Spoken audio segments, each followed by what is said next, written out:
You've got to start acting like you know it's always going to be you. Nobody is coming to save you. Nobody's going to suddenly show up and hand you the life you've been dreaming about. That's not how this works. For too long, we've been trained to wait for validation, for permission, for somebody to notice us. And while you're waiting, life is passing by. While you're waiting, opportunities are slipping through your hands. It's always been you. It's always going to be you. And the moment you stop outsourcing your power to someone else and take it back, that's the moment everything starts to change. You know what I've realized? Most of us are walking around leaking energy, and we don't even know it. Think about it like this. Imagine you're holding a journal, and every single page in that journal is your attention. It's your focus, your energy, your life force. But instead of writing your own story with it, you keep tearing out page after page and handing them to things that don't deserve it. You hand a page to that old relationship you keep replaying in your head. You hand a page to the person who doubted you 5 years ago.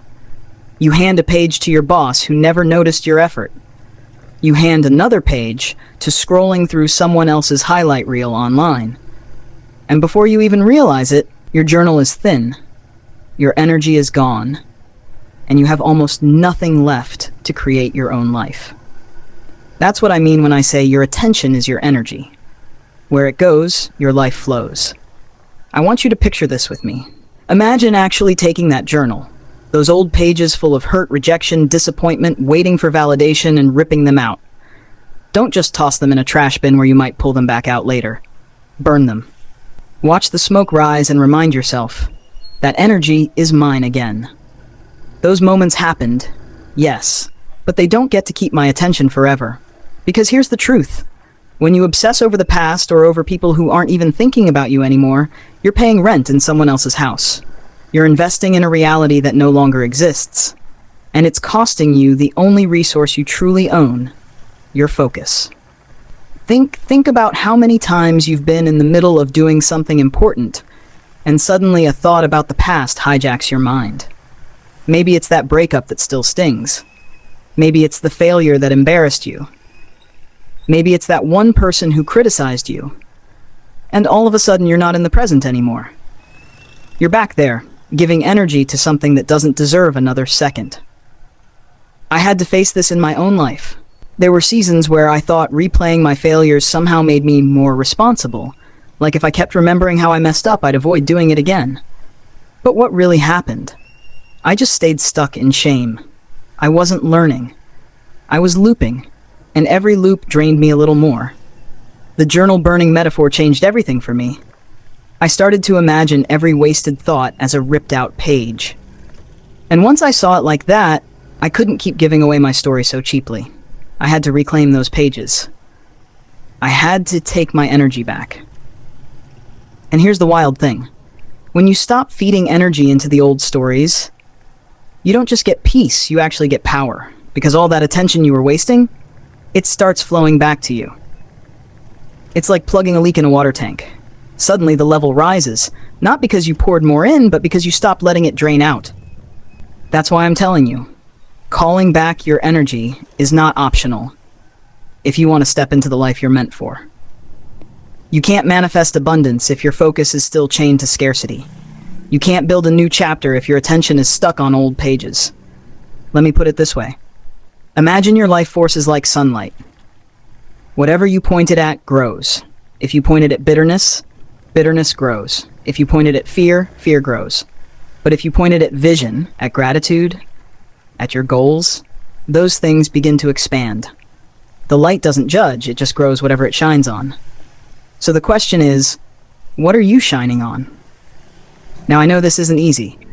Calling back your energy means you've got to be honest about where it's leaking. It might mean admitting you've been giving too much power to an ex, or to social media, or to your own self-doubt. It might mean facing the fact that you've been distracted, not because life is against you, but because you've been scattering your focus. But here's the good news. The moment you recognize it, you can take it back. You don't need permission. You don't need an apology from the people who hurt you. You don't even need closure. You just need to stop handing them another page of your story. So here's what I want you to do. Tonight, grab an actual notebook or journal. Write down every place your energy has been leaking. Every person, every regret, every distraction. Be brutally honest, and then rip out that page. Burn it, shred it, whatever you have to do. But as you do it, say to yourself, this energy is mine again. Because it is. It always was. And once you do that, you'll feel lighter, you'll feel clearer, and you'll start to notice something amazing. When you stop giving away your attention, your life starts to flow again. Ideas come, opportunities show up, you have the bandwidth to build, to create, to love, to grow. So if you've been waiting for a sign, let this be it. Stop leaking. Start reclaiming. Because your attention is your energy, and your energy is your life. Where it goes, your life flows. Here's the thing. Once you start calling back your energy, you'll realize something deeper. This isn't just about letting go of the past. It's about realignment. And this is where most people miss it. Most people think manifestation is about having. They say, if only I had more money, then I'd feel secure. If only I had the right partner, then I'd be confident. If only I had that business or that breakthrough, then I'd finally be happy. But you see the problem? They start with have. But the truth is, the order is flipped. It's not have, do, be. It's be, do, have. Let me make this simple. Imagine your life is like a thermostat. That thermostat is your being, your identity, how you see yourself, the standard you believe you deserve. And just like a thermostat, no matter what happens around you, you'll always return to the level you've set inside. If your identity says, I'm broke, I'm unlucky, I never win, then no matter how much you try to do, your actions will never rise above your being. You'll sabotage yourself because your thermostat is set too low. Jim Rohn said it best. Income rarely exceeds personal development. That's another way of saying your have can't rise higher than your be. So why does calling back your energy matter? Because when you take back all that attention you've been wasting on the past, you finally have the power to reset your thermostat. You can start feeding your energy into your being, into becoming the person who naturally does the things that create wealth, health, love, or whatever you're after. Let me give you a picture. Say someone wants to get fit. Most people focus on the have. I want abs, I want muscles. Then they move to the do. I'll try this workout, I'll do this diet. But if deep down they still be the person who sees themselves as lazy, unhealthy, or weak, it doesn't matter. They'll fall off track because their being didn't change. But flip it. If you start with being, I am the kind of person who takes care of my body, who respects myself, who values health, suddenly the doing becomes natural. You eat better. Not because you're forcing yourself, but because that's who you are now. You move your body because it's aligned with your identity. And then having the abs, the strength, the energy comes as a result. It's the same with money. When I was broke, I kept thinking, if only I had money, then I'd invest, then I'd take risks, then I'd build something. But my being was stuck in lack. I saw myself as small, as someone who couldn't change, and so even when I tried to do something different, it never lasted. But once I started shifting my being, once I said, I am a creator, I am someone who produces value, I am someone who deserves abundance, that's when the doing followed. I started taking actions that matched that identity. And guess what? The having followed too. That's when my life began to change. So here's why this matters. If you don't call back your energy, you can't upgrade your being, because your focus is scattered on everything that doesn't build you. But the moment you reclaim it, you can feed your energy into the identity you want to grow. Think of it like a guitar string. If it's out of tune, it doesn't matter how beautifully you play. It'll sound wrong. But once you tune it, the same notes create harmony. Daily prayer, meditation, affirmations, they're like tuning the string. They bring your being into alignment, so your doing creates harmony, and your having follows naturally. So let me leave you with this picture. Every time you pray, every time you meditate, every time you choose to shift your focus from problems to possibilities, you are tuning your inner thermostat. You're aligning your being.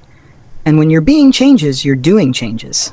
And when your doing changes, your having becomes inevitable. That's the secret. It was never about chasing the have. It was always about becoming. There always comes this point in life where you hit what I call a transition moment. It's that space where your old identity no longer fits, but the new one feels uncomfortable, almost unnatural, like you're wearing clothes that don't belong to you yet. Think about it. Remember Miley Cyrus when she was Hannah Montana? For years, the world knew her as that innocent Disney star. Cute, safe, predictable. But when she shifted into her bold, edgy era, people were shocked. Some judged her. Some didn't understand. But what was really happening? She was going through an identity shift. She was shedding a skin that no longer matched who she was becoming. And whether you like her music or not, the truth is, we all go through that same process in our own lives. There's a version of you right now that's still acting like Hannah Montana. Still stuck in the safe role people gave you. Still trying to fit into an identity that made sense when you were younger, when you were just surviving, when you needed approval. But now, you're grown. And deep down, you know it. You don't need external validation anymore. You don't need people to clap before you move. You don't need to stay small so others feel comfortable. That's the old program. That's the old costume. And here's the thing. Transition moments are uncomfortable because they expose the gap between who you've been and who you're becoming. But that gap is necessary. That discomfort is the evidence that growth is happening. Let me bring this closer to home. When I was broke, my identity was tied to struggle. Every decision I made was filtered through the lens of lack. I acted like someone who needed permission, who needed more education, more approval, more time. But the day I started shifting, it felt strange. Reading books felt strange. Thinking bigger felt strange. Selling online felt strange. Why? Because my old self wasn't aligned with those actions yet. But as I kept going, that strangeness became normal. The new identity started to feel like home. And the old one? It began to feel like a costume I could never put back on. That's what you need to understand. The transition moment is the bridge. It's where you decide, am I going to stay in this old identity forever? Or am I going to step into the adult version of me? The one that already knows how to handle success. And let me tell you, the adult version of you already exists. It's not something you have to invent. It's something you uncover. It's buried under the conditioning, the programming, the roles you've been playing for everyone else. The question is, will you let yourself step into it? Because here's the reality. If you keep waiting for approval, you'll keep living in yesterday's costume. But the moment you claim your transition, you shed the weight of needing to be understood. You don't need the applause. You don't need the validation. You just need obedience to the calling inside you. And that's the moment life starts to change. You know what I realized about these transition moments? They're not just about identity. They're about faith. Because when you step into a new version of yourself, you don't have evidence yet. You don't have the results. You don't have the applause. You don't even have the comfort of knowing if this new identity is safe. That's where faith kicks in. The Bible says, faith is the evidence of things not seen. That means your identity shift will always look invisible before it looks inevitable. And this is where most people get stuck. They wait for proof before they move.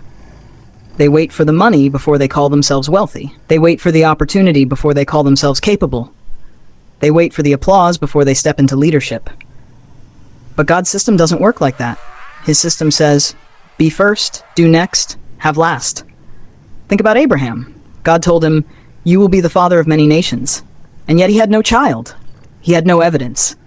And years passed, decades even. Can you imagine how uncomfortable that identity shift must have been? To walk around calling yourself father of many when you didn't even have one. But that's the power of obedience. Abraham stepped into the identity God gave him long before it became visible. Or take David. Everyone else saw a shepherd boy, but God called him a king. David didn't wait for the crown before he started acting like one.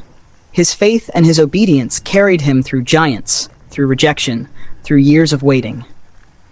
Here's the connection. When you step into your new identity, you're going to feel that same discomfort. You'll look at yourself and say, who am I to think this big?